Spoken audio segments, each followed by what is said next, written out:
Bismillah, Assalamualaikum warahmatullahi wabarakatuh.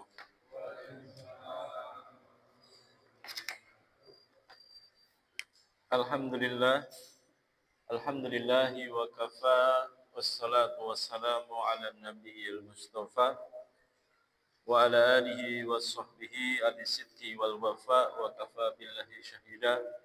Asyhadu an la ilaha illallah wahdahu la syarika lah, wa asyhadu anna Muhammadan abduhu wa rasuluhu la nabiyya wa la rasula ba'dah. Qala Allah Ta'ala, a'udzu billahi minasyaitonir rajim.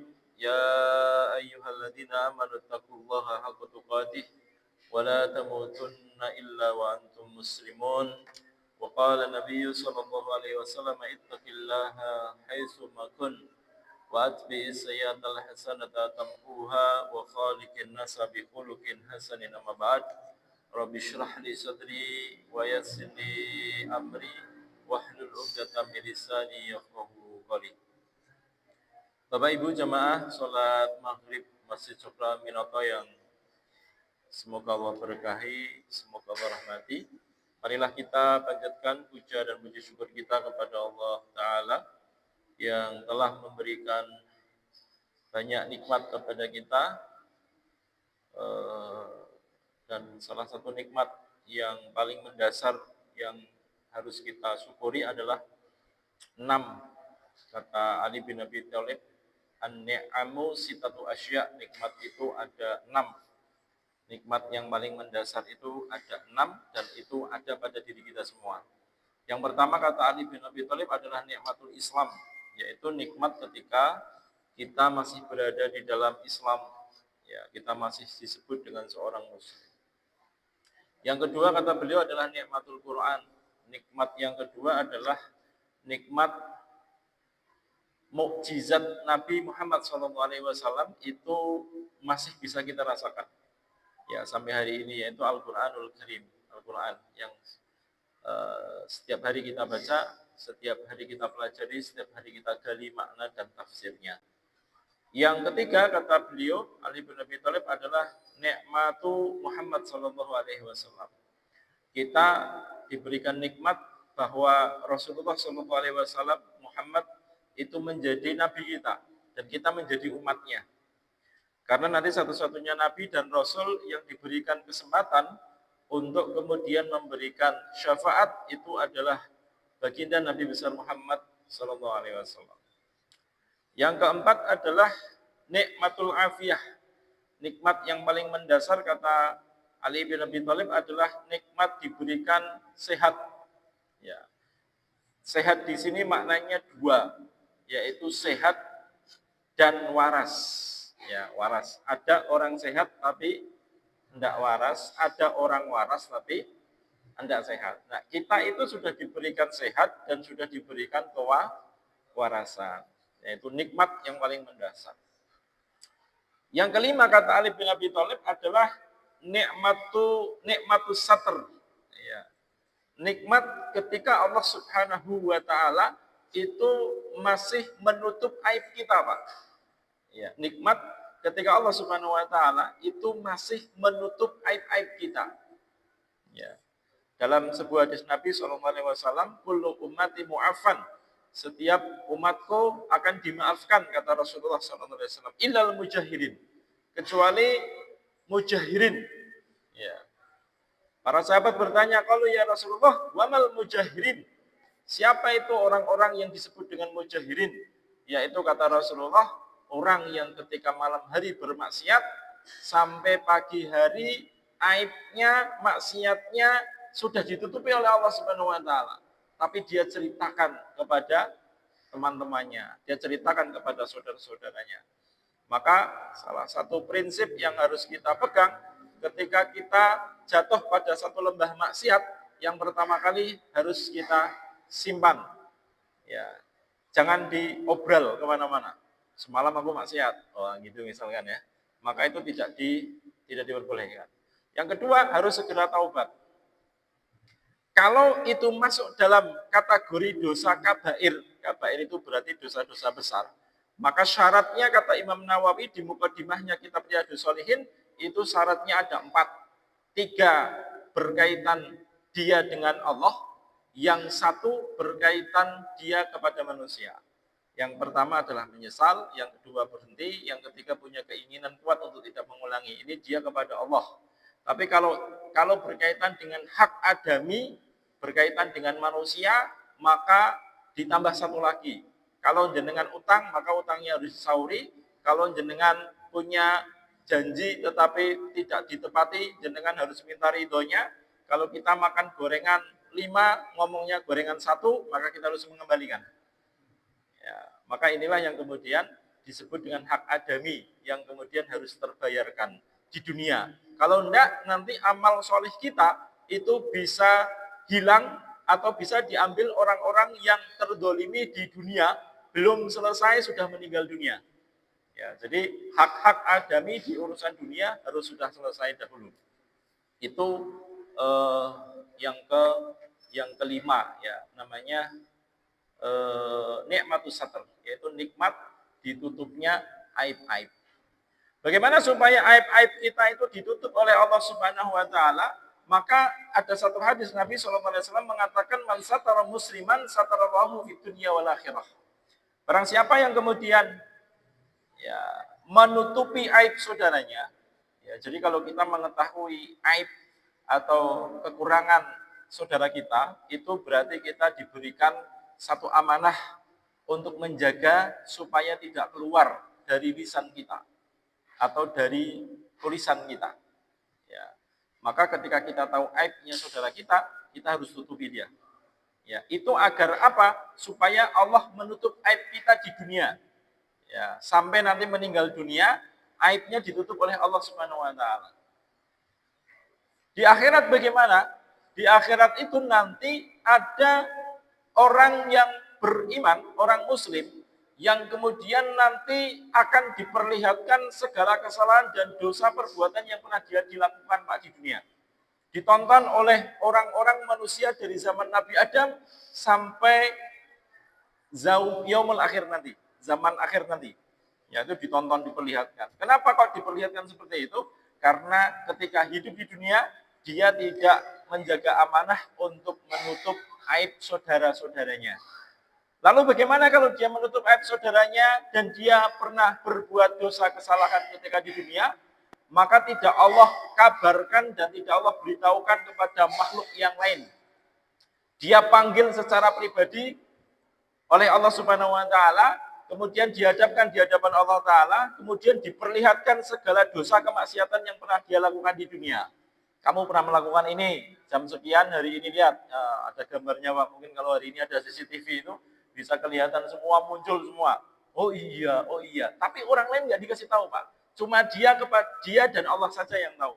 Setelah itu kemudian diperlihatkan, dan kemudian Allah ampunkan dosa-dosa tadi. Orang lain nggak ada yang tahu. Istri kita nggak tahu, anak kita nggak tahu, siapapun keluarga kita, tetangga kita nggak tahu semua. Itu salah satu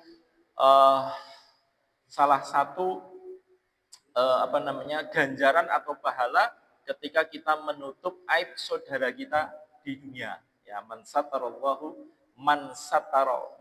musliman satarallahu fid dunya wal akhirah. Siapa menutup aib saudaranya, maka Allah Subhanahu wa taala akan menutup aib di dunia maupun di akhirat. Yang keenam terakhir adalah nikmatul ghina aninas, nikmatun ghina aninas. Yaitu kenikmatan yang paling mendasar, kata Ali bin Abi Thalib, itu adalah nikmat ketika kita tidak membutuhkan orang lain. Ya, tidak membutuhkan orang lain itu bagian satu nikmat, Pak. Kalau kita sudah bergantung kepada orang, kepada manusia, biasanya kita akan kecewa dan banyak kecewanya. Ya, makanya salah satu nikmat yang Allah berikan kepada kita itu saat kemudian kita tidak membutuhkan orang lain, tidak membutuhkan dan tidak bergantung kepada orang lain. Itu nikmat yang mendasar yang hari ini Bapak Ibu hadirin sudah memiliki. Ya. Sudah memiliki. Pertama tadi Islam, kita sudah jadi seorang muslim. Yang kedua, Al-Qur'an. Al-Qur'an sudah banyak, sudah kita baca, sudah kita teliti, sudah kita pelajari dan sudah kita amalkan. Ya, kalau belum ya, hari inilah kita mulai. Yang ketiga, yaitu nikmat Muhammad SAW. sebagai nabi dan rasul kita. Yang keempat adalah nikmat sehat kewarasan, dan yang kelima adalah nikmat ditutupnya aib kita. Yang terakhir itu adalah nikmat kita tidak membutuhkan orang lain. Ya, ini adalah nikmat yang mendasar. Kenapa setiap kali kita kajian, setiap kali Ustadz mubalik itu mesti didahului dengan innal hamdalillah biasanya. Ya, innal hamdalillah, ya segala puji hanya milik Allah Subhanahu wa taala. Atau alhamdulillah, ya biasanya diikuti dengan alhamdulillah. Ya artinya semua milik Allah Subhanahu wa taala, dan kita bersyukur kepada Allah Subhanahu wa taala walaupun kondisi kita mungkin hari ini tidak seideal yang kita inginkan atau tidak sesuai yang kemudian hari ini kita harapkan. Tapi kalau kita masih diberikan minimal 6 nikmat yang sudah Allah berikan kepada kita tadi, maka tidak ada hal lain yang lebih indah dan lebih wajib daripada yang lain setelah yang diwajibkan oleh Allah Subhanahu wa taala, kecuali kita bersyukur kepada Allah Subhanahu wa taala baik dengan lisan kita ataupun dengan anggota badan yang kita miliki. Salawat dan salam senantiasa kita curahkan pada Nabi besar Muhammad sallallahu alaihi wasallam yang kita ikuti setiap langkah dan sunah-sunahnya, dan tentunya kita nantikan syafaatnya kelak di yaumul kiamah. Semoga Bapak Ibu hadirin dan para pemirsa dimanapun berada termasuk orang-orang yang kelak di yaumul kiamah mendapatkan syafaatnya Nabi sallallahu alaihi wasallam. Amin Allahumma amin. Bapak Ibu hadirin,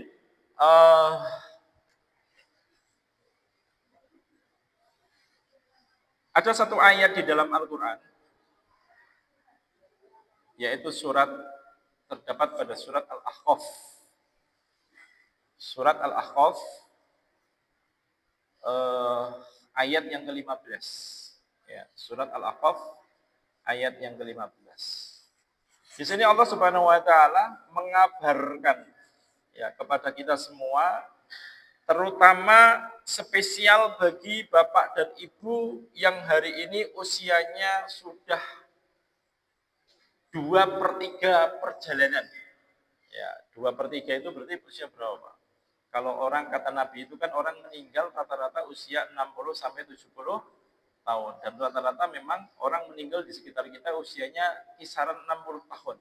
Kalau lebih tidak banyak, kalau kurang tidak banyak. Berarti 60 tahun kita buat rata-rata orang meninggal dunia. Nah, di Al-Quran surat Al-Ahqaf ayat 15 ini wasiat untuk orang yang sudah usianya 2/3. Berarti usia berapa? Hah? Berapa? Ayo berapa ya? Hah? Iya, usianya 2/3 dari 60 berapa? 40. 40 ya. Iya. 2/3 40 Pak. Iya, kalau 1/3 berarti 20. 2/3 berarti 40. Kalau usianya 60 tahun, kita ambil rata-rata begitu. Surat Al-Ahqaf ayat 15 ini dispesialkan untuk bapak dan ibu yang usianya menjelang usia 40, 2/3 perjalanan hidup, atau di usia 40-nya dan lebih. Ya, 40-nya dan lebih. Dan minimal di dalam Quran surat Al-Ahqaf 15 ini dibaca setiap selesai habis sholat fardu. Ya, mungkin Bapak dan Ibu sudah ada yang mengamalkan surat Al-Ahqaf ayat 40 ayat ke-15 ini. Ya, ini untuk Bapak dan Ibu yang usianya sudah usia 40 tahun. Ya. Bagaimana yang usianya belum 40 tahun? Ya, usia yang belum 40 tahun ya tetap bisa dibaca ya, supaya nanti ketika usianya 40 tahun ini bisa menjadi gampang dan dihafal. Dan saya sarankan kepada Bapak Ibu hadirin, saya sunahkan untuk menghafal surat Al-Ahqaf ayat berapa? Ayat 15 ini. Apa bunyinya? Kita akan bahas satu persatu insyaallah ya. Allah Subhanahu wa taala ketika manusia itu sudah berusia 40 tahun, Bapak Ibu hadirin. Itu berarti manusia sudah pada satu puncak kematangan akal. Ya, satu puncak kematangan akal. Akalnya sudah matang. Ya. Dan di sini Bapak Ibu hadirin, ketika usia sudah 40 tahun, la yataghayyaru ghaliban. Karakteristiknya, sifatnya itu sudah tidak bisa diubah lagi. Kalau mau ngubah lagi, wah, kerja keras nanti kembali lagi, Pak. Itu kalau usianya sudah berapa? 40 tahun. Ya, la yataghayyaru ghaliban, kata para ulama di dalam tafsir Ibnu Katsir, itu tidak bisa diubah lagi. Karakteristiknya, sifatnya tidak diubah lagi. Kalau dia orangnya pemarah, nanti akan marah terus, Pak, senangnya, Pak. Walaupun sehari ini tidak akan marah, tapi ternyata nanti kembali lagi ketika dalam kondisi tertentu. Ya. Kalau orangnya penyabar, Pak, orangnya penyabar, orangnya baik, orangnya nanti akan baik terus insya Allah, Pak. Walaupun dia dibuat marah. Ya, konsep di dalam surat Ali Imran itu orang yang baik itu konsepnya, ingat Pak ya, ada 3. Ya, ada 3. Disebut orang baik itu ada berapa? 3. Surat Ali Imran 134.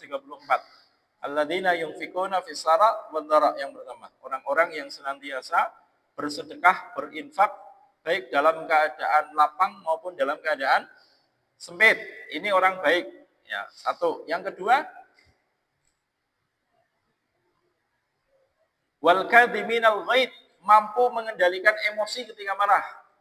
Walaupun dia mampu untuk marah. Disalib orang misalkan lewat kiri, ngebut Pak, kaget kita. Sampai mau goyah, mau jatuh. Yang pertama kali kita ucapkan itu apa? Ini menjadi bobot, ya, menjadi bobot akhlak kita. Ya, kira-kira kalau dia disalib lewat kiri, kaget yang pertama kali keluar apa? Apa kira-kira, Pak? Hah? Wih. Apa kira-kira yang keluar? Nah, itulah bobot akhlak kita. Kenapa akhlak? Karena akhlak itu sesuatu yang refleks. Sesuatu yang terucap tanpa kita di bawah sadar kita. Ya, beda dengan adab. Ya, kalau adab itu hasil dari pendidikan, hasil dari proses. Ya, itu namanya adab. Kalau akhlak itu sesuatu yang refleks, yang keluar. Nah, kapan itu muncul akhlak? Nah, itu saat sedang genting tadi, Pak. Disalib sama orang, nggak ngebel, nggak apa, lewat kiri lagi, Pak. Geritingnya ke kanan lagi, Pak, beloknya ke kiri. Wah, ini apa yang terucap kita pertama kali saking kagetnya inilah akhlak. Ya. Kalau astaghfirullahaladzim, itu bagus. Berarti refleksnya bagus, Pak. Ya, tapi kalau yang keluar itu kaki 2, manusia gitu ya. Atau kaki 4 itu ya. Naudzubillah min dzalik. Nah, itu menunjukkan isi batin kita. Menunjukkan isi batin kita. Makanya saat kita marah dan kita mampu meluapkan kemarahan kita, baik kepada bawahan kita, kepada pasangan kita, anak kita, maka kita mampu mengendalikan. Ini ciri orang baik yang kedua. Wal kadhiminal ghaid, mampu mengendalikan diri. Ya. Yang ketiga, kata Allah Subhanahu wa taala, disebut orang baik itu adalah wal afina anin nas. Yaitu apa? Gampang ngapuroni orang liyane.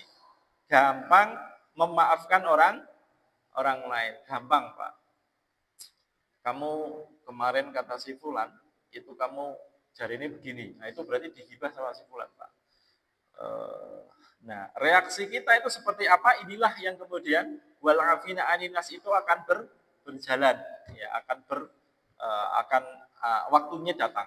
Ya, wal afina aninas.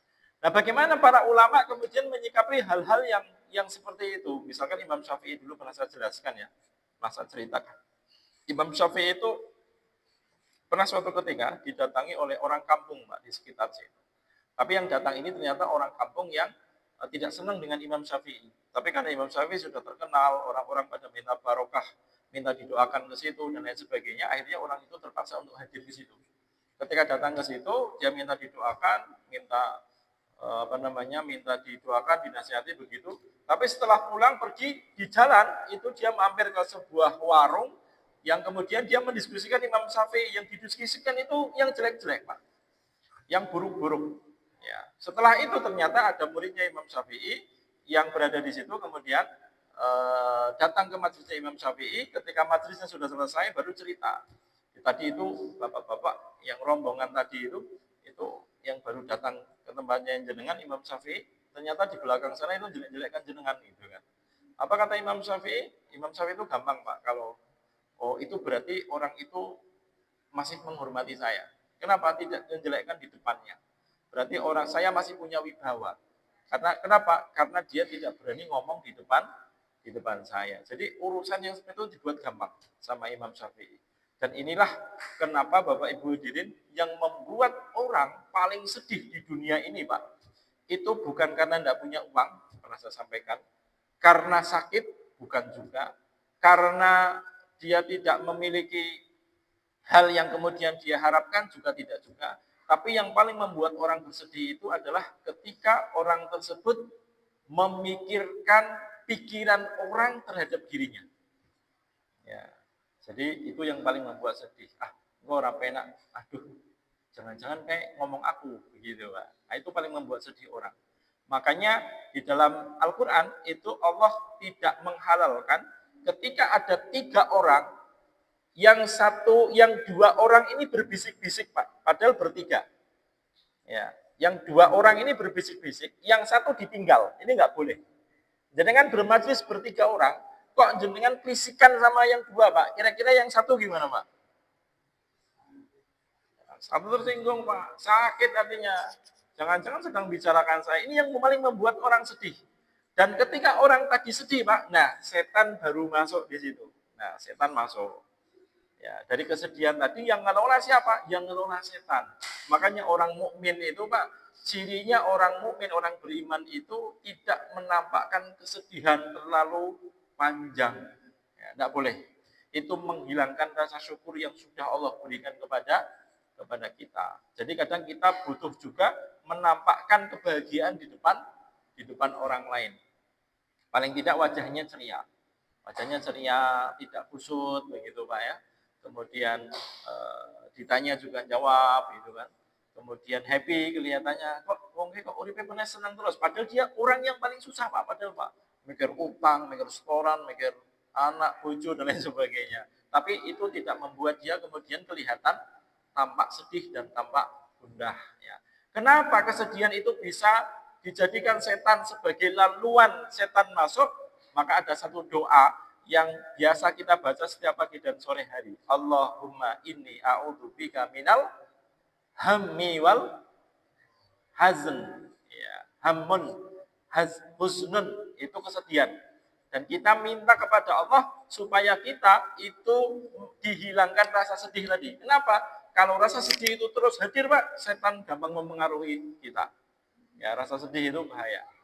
Ya, termasuk marah tadi. Ya, marah itu, emosi tadi, Pak, itu juga setan gampang kita dikuasai oleh setan. Maka itu tidak dianjurkan ya, atau dilarang makan ya. Itu berkaitan dengan tadi ya. Nah, di usia 40 tahun ini karakteristik seseorang itu sudah sulit untuk diubah. Ya, sudah sulit untuk diubah. Makanya kalau dia baik itu insya Allah baiknya ini akan lebih gampang. Kalau dia jelek, ya kejelekan ini akan lebih berjuang untuk berbuat baik, itu perjuangannya double. Ya, lebih apa namanya? lebih apa istilahnya lebih berat. Ya, lebih berat kalau usianya sudah 40 tahun. Bagaimana kalau sudah kelewat, dan rata-rata Bapak Ibu hadirin di sini sepertinya sudah usia di atas 40 tahun semua, Pak ya. Ada yang usianya 23 tahun angkat tangan? Oh, kayaknya enggak ada ya. 20 tahun apalagi ya. 40 semua, Pak ya. Oh, 40 tahun semua ini ya. Kalau meninggalnya usia 60 berarti kurang berapa tahun lagi, Pak? Ya, Pak?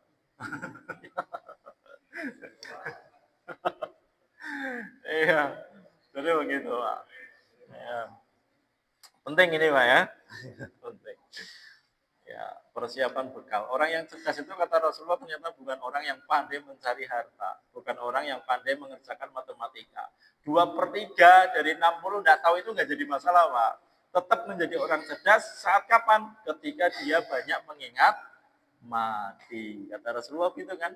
Ayun nasi aqyas, ya Rasulullah, manusia yang paling cerdas itu yang kayak apa? Kata Rasulullah, yang paling banyak ingat mati dan mempersiapkannya, Pak. Jadi orang cerdas itu bukan yang pandai matematikanya, bukan yang pandai bahasa Inggrisnya, yang pandai bahasa Arabnya, tetapi orang yang mengingat mati dan mempersiapkan kematian. Nah, kalau orang mempersiapkan kematian itu ya biasanya pinter bahasa Arab ya, Pak. Itu kenapa? Dia belajar itu loh. Dia belajar, dia taklim, dia ngaji. Al-Qur'annya juga pinter. Kenapa? Dia persiapkan karena mau mati. Tuh, disiapkan. Makanya hafalan Al-Qur'annya mulai dibuka lagi, dimurojaah lagi. Kalau nggak hafal gimana Ustaz? Kayaknya sudah sepuh. Ya, kesempatan untuk menghafal kayaknya kalah sama anak-anak ya Pak ya. Anak-anak usia SD itu kalah gitu kan. Ya enggak masalah. Yang penting baca Al-Qur'an, ngaji, taklim, majelis taklim dan lain sebagainya. Itulah kesempatan kita ini masih diberikan oleh Allah Subhanahu wa taala. Ya. Jadi usia 40 tahun ini kemudian ayatnya berbunyi begini. Wa wassainal insana. Ya, kenapa di usia 40 tahun, Pak? Baru kemudian Allah mewasiatkan, kami wasiatkan kepada manusia. Ya, puncak keberhasilan seseorang itu, Pak, itu ada di usia 40 tahun. Ya, biasanya dia lebih mapan.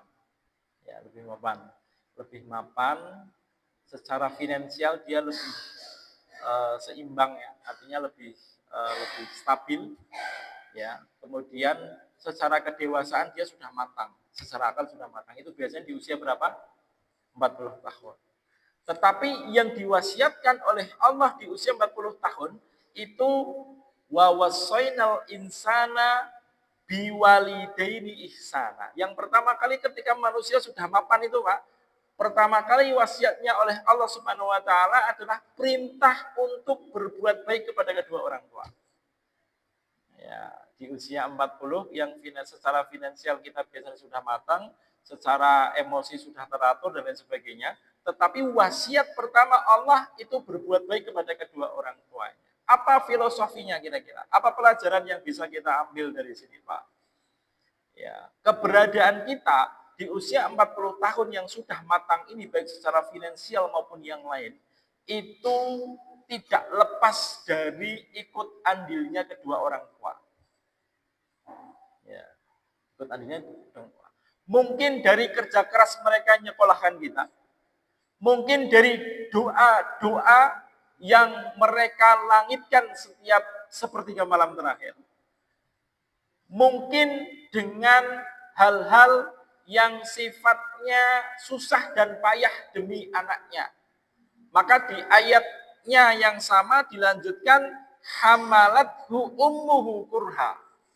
Ibunya telah mengandung selama usia kandungan rata-rata 9 bulan dalam keadaan susah, dalam keadaan payah. Wa wada'athu kurha. Ketika melahirkan seorang anak, ketika melahirkan kita, itu pun dalam keadaan susah, dalam keadaan payah. Saya itu sangat sering sekali ketika dampingi istri, Pak, itu di samping kanan sebelah kiri istri itu ada orang-orang sedang lahiran, Pak.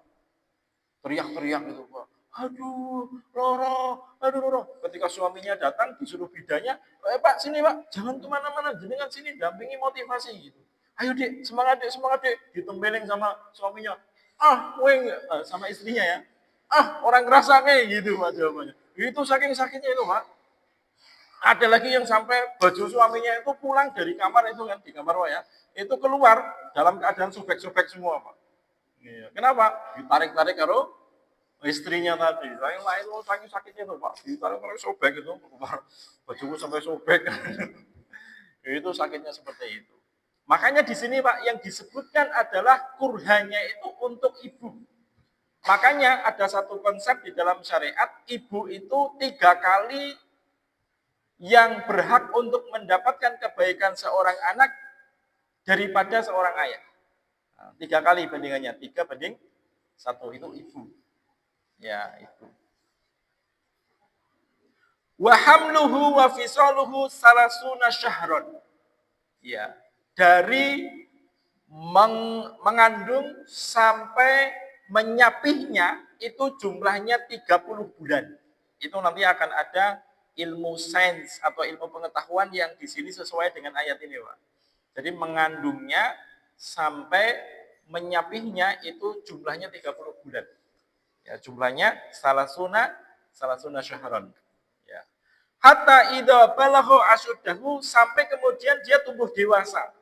Tumbuh dewasa. Dewasa itu berarti kalau laki-laki ditandai dengan mimpi basah.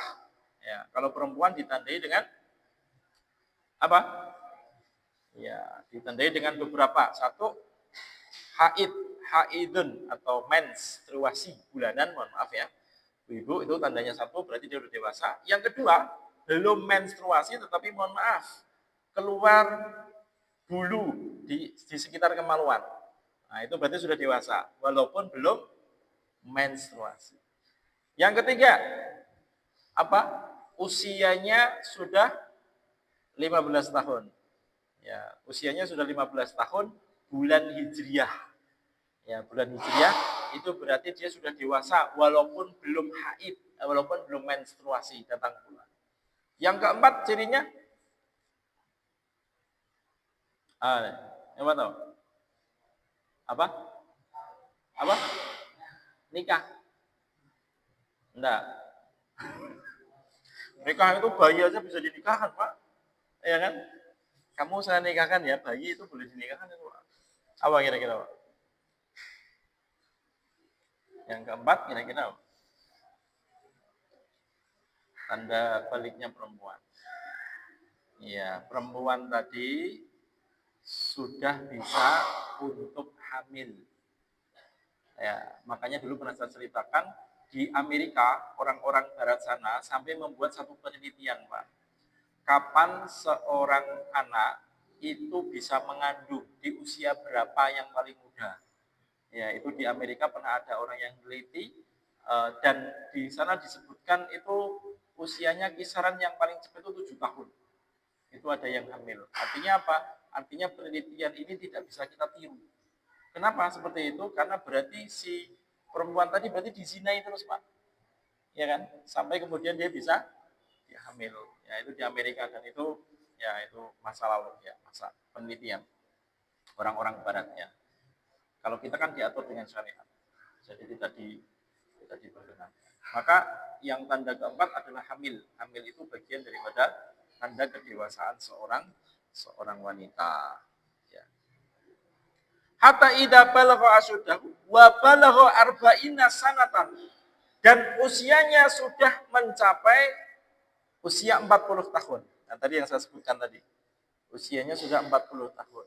Maka ketika usia 40 tahun, dia berdoa kepada Allah Subhanahu wa taala. Rabbi auzi'ni an ashkura ni'matiyallati an'amta alayya wa ala walidai wa an a'mala salihan tardahu wa aslih li fi dzurriyyati inni tubtu ilaika wa inni minal muslimin. Doa inilah yang Bapak Ibu harus dibaca setiap selesai habis sholat fardu, sholat 5 waktu. Siapa yang sudah hafal, angkat tangan Bapak Ibu hadirin. Rabbi auzi'ni an ashkura ni'matiyallati an'amta ilayya wa ala walidai. Yang sudah hafal, angkat tangan. Ibu-ibu mungkin ada? Belum. Bapak-bapak? Belum ya. Hari ini saya bukan kasih waktu untuk menghafal, Pak. Hari ini saya kasih kasih pituduh ya. Yang mengasih pituduh kan Allah ya, Pak ya. Saya kasih tahu, Pak ya. Doa ini penting. Doa ini penting. Dan doa ini Bapak Ibu hadirin silakan dibaca, betul-betul dibaca. Kalau belum hafal, baca enggak apa-apa. Sholat 5 waktunya sambil baca doa ini. Ini Pak, beberapa tahun yang lalu, tahun 2018-2015, itu saya sampai membuat khusus doa ini kertas kecil segini Pak. Saya bagikan ke jamaah, supaya dia fokus untuk menghafal dan doa. Gampang dibawa ketika sholat fardu Pak. Jawa itu Pak. Ini habis ini kemarin terakhir tak buat ngisi di, kemarin sisa 1 kalau nggak salah ya. Tak kasihkan jamaah di kajian di kantor pajak situ, Pratama ya. Kantor pajak Pratama. Kenapa? Kenapa? Oh siap, insya Allah Pak ya. Insya Allah. Pekan depan depannya lagi Pak ya.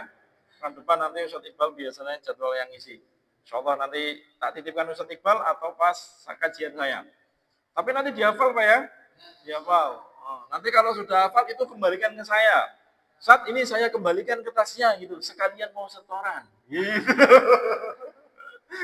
Iya, nanti saya lihat dengan setoran gitu Pak. Ya ini doa sangat penting sekali Bapak Ibu hadirin. Dan ini harus dibaca. Ya, harus dibaca.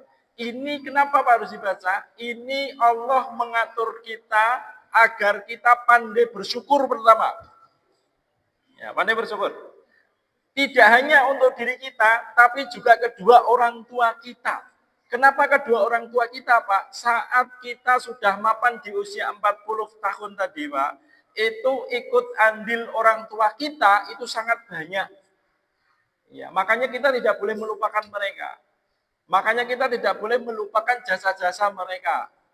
Ya, Allah ingatkan itu di usia 40 yang kita sudah mapan hari ini, Pak. Ya.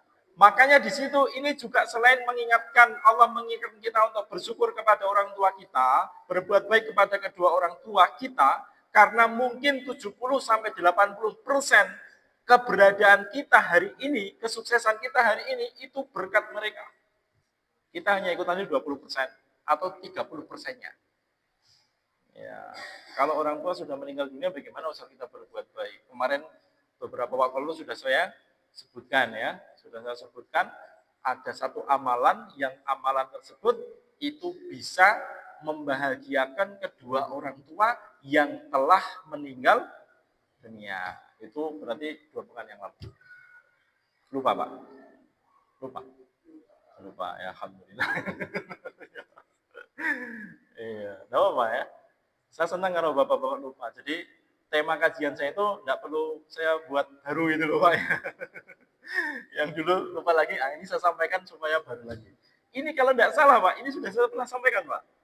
Kalau enggak salah ya di Masjid Syafar Aminoto, surat Al-Ahqaf ayat 15 ini pernah saya sampaikan. Atau mungkin yang hadir ini mungkin jamaah yang baru ya, yang kemarin-kemarin sudah enggak ada. Tapi maaf ya. Jadi kenapa ini penting Pak? Itu kita minta kepada Allah agar kita itu bersyukur pada kita, pada kedua orang tua kita. Dan di sini ada satu hal lagi Pak. Tidak hanya kedua orang tua kita mungkin yang sudah meninggal dunia lebih dahulu, tapi juga wa aslih li fi dzurriyyati, anak keturunan cucu kita. Minta diperbaiki oleh Allah Subhanahu wa taala, ada di sini. Yang lebih dahsyat lagi Pak, di usia 40 tahun itu inni tubtu ilaika, aku bertobat banyak untuk senantiasa bertobat kepada Allah Subhanahu wa taala. Makanya di sini Pak, nanti disebutkan di dalam tafsir Ibnu Katsir itu Pak ya. Di mana ya tempatnya itu?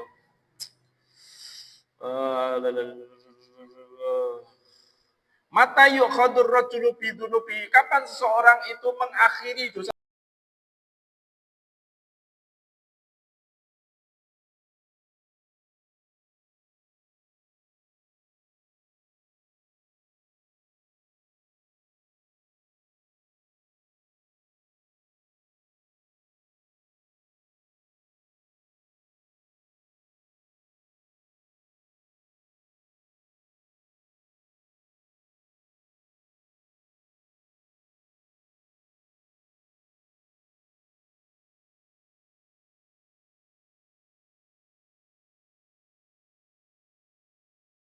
kalau kok kita sudah berusaha semaksimal mungkin Pak supaya tidak maksiat, ternyata jatuh maksiat. Karena maksiat itu selain ada niat juga kadang ada kesempatan. Ini betul Pak? Iya, kadang nggak ada niat Pak, tiba-tiba ada kesempatan. Ya enggak?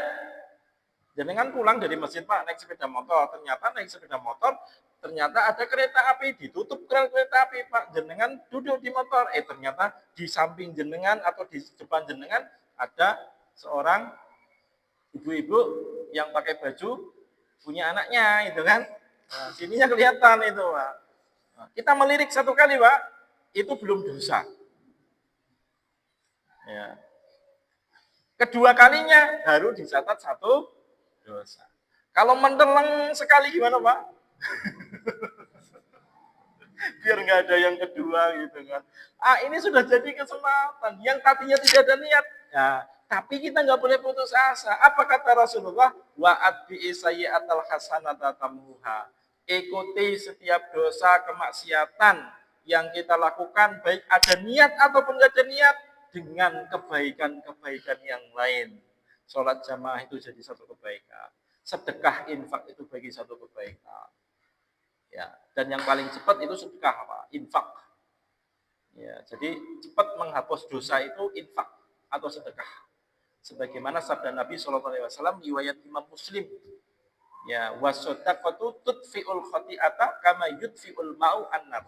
Sedekah infak itu Pak, itu bisa menghapus dosa sebagaimana api memadamkan sebagaimana air yang memadamkan bara api. Disiram biur itu Pak. Itu sedekah. Satu-satu hadis yang disebutkan itu infak sedekah. Ya. Yang lain ya sholat 5 waktu, wudu, menjaga wudu, tilawatul Quran dan lain sebagainya. Nah, itu bagian daripada itu semua. Karena waktunya sudah habis, Pak. Insya Allah kita lanjutkan waktu yang akan datang. Jadi PR-nya adalah menghafal doa. Surat apa tadi? Al-Ahqaf ayat 15. Ya.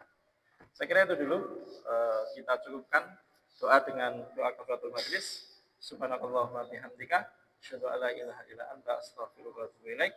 Wallahu a'lam bishawab. Aqulu qouli hadza wa astaghfirullah li wa lakum. Assalamualaikum warahmatullahi wabarakatuh.